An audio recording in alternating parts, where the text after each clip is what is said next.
백승재 기자의 뉴스 Y. 자, 중부일보 백승재 기자, 안녕하세요. 안녕하세요. 중부일보 백승재입니다. 네. 자, 올해 주요 시중은행의 가계대출 증가율이 당국이 제시한 목표인 5에서 6%에 이미 근접했다는 그런 소식인데요. 자, 그러면 앞으로 은행 대출 금리가 뛰어서 서민들이 힘들어질 수가 있는데 이 소식을 좀 자세하게 좀 전해주시죠. KB국민은행과 신한은행, 우리은행, 하나은행, NH농협은행 등 5대 시중은행의 가계대출 잔액은 지난 16일 기준 701조 5,680억 원으로 집계됐습니다. 이는 지난해 말과 비교해서 31조 4,141억 원 증가한 것인데 비율로 봤을 때 4.69% 증가했습니다.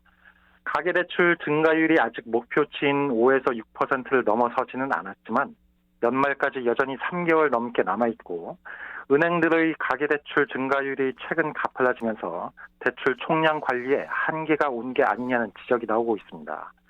은행별로 보면 NH농협의 가계대출 잔액은 135조 6,500억 원인데 지난해 말과 비교해서 7% 넘게 늘어나서 이미 연간 증가율 관리 한도를 넘어섰는데요. 하나은행도 최근 증가율 5%를 넘었고 KB국민은행은 4.37%입니다.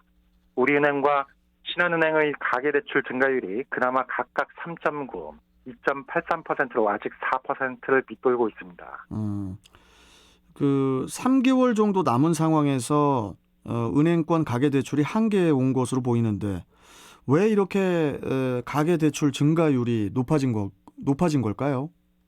금융권에서는 주택가격과 전세가격 이 두 개의 가격이 상승한 것이 가계대출 증가로 이어졌다고 보고 있는데요. 특히 전세대출의 증가율이 가팔랐습니다. 전체적으로 주택담보대출 증가율은 올해 4.54%를 기록했는데 이 가운데 전세자금 대출이 무려 14.74%나 급증했습니다. 네. 전세자금 대출 가운데 생활자금 대출은 약 2%에 못 미치고요. 나머지 98%는 대부분 집주인 계좌에 대출금이 직접 입금되는 실수요 전세자금 대출이었습니다. 이처럼 전세자금 대출이 빠르게 불어나면서 올해 5대 은행에서 늘어난 가계대출 31조 4,141억 원 가운데 전세자금은 거의 절반인 49.38%를 차지했는데요. 전세자금 대출을 포함한 전체 주택담보대출 비중도 68.45%입니다. 자, 그렇다면 과도한 대출을 막아야 하는데 시중은행들이 연간 목표치를 맞추기 위해서 내놓은 방안, 뭐 그런 방안이 뭐가 있을까요? 네, 은행들은 연간 목표치를 맞추기 위해서 잇따라 다양한 방안을 꺼내들고 있는데요. 은행 입장에서 금리를 높여서 대출 수요를 줄여야 하기 때문에 가산금리를 더 올리거나 우대금리를 깎고 있습니다.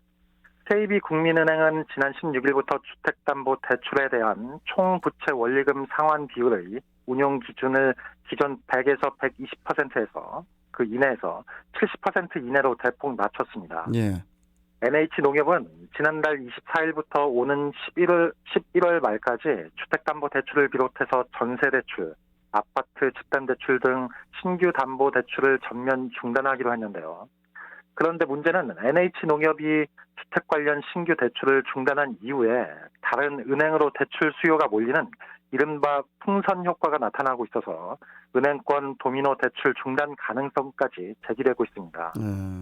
우리은행과 신한은행의 가계대출 증가율은 각각 3.94, 2.83%로 아직까지 상대적으로 여유가 있지만 지난달 NH농협이 대출을 중단한 이후에 증가 속도가 빨라졌습니다.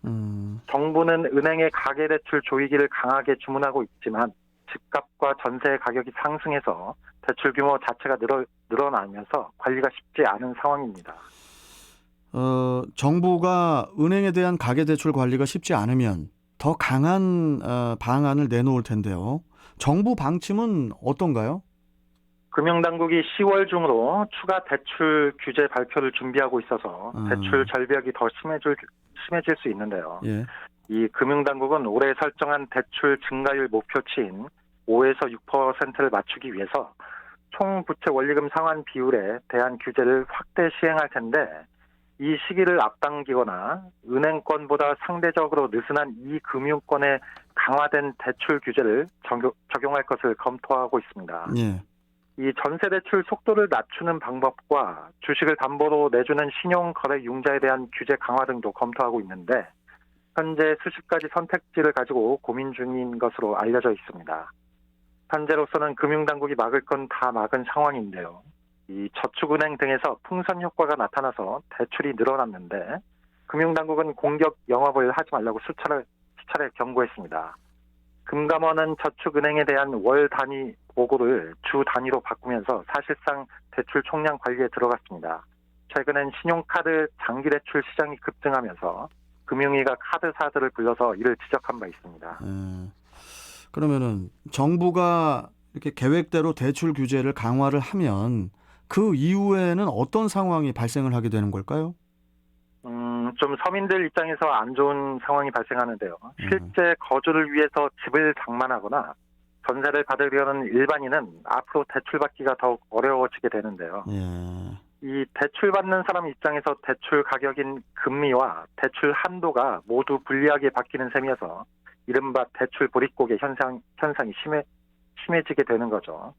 이래서 정부가 전세 대출을 일률적으로 막을 경우 서민 주거 이동에 제약이 생기는 등 연쇄 피해가 커지고 더욱이 취약층은 전세 대출이 막히면 주거지가 변두리로 밀려날 수 있고 이를 취약층이 월세로 내몰리게 되면 이는 가계 소비를 옥죄고 지역 경제까지 연쇄 효과가 생길 수 있습니다. 예. 참 아까 말씀해 주셨지만 대출 보릿고개요. 예, 이 대출 보릿고개. 참 말만 들어도 이게 답답하게 느껴지는데 좀 추가 대책들을 마련을 좀 해야 될 것 같고요. 자, 오늘 말씀 여기까지 듣도록 하겠습니다. 백 기자님 고맙습니다. 네, 고맙습니다. 자, 뉴스와이 백승재 기자와 함께 했습니다.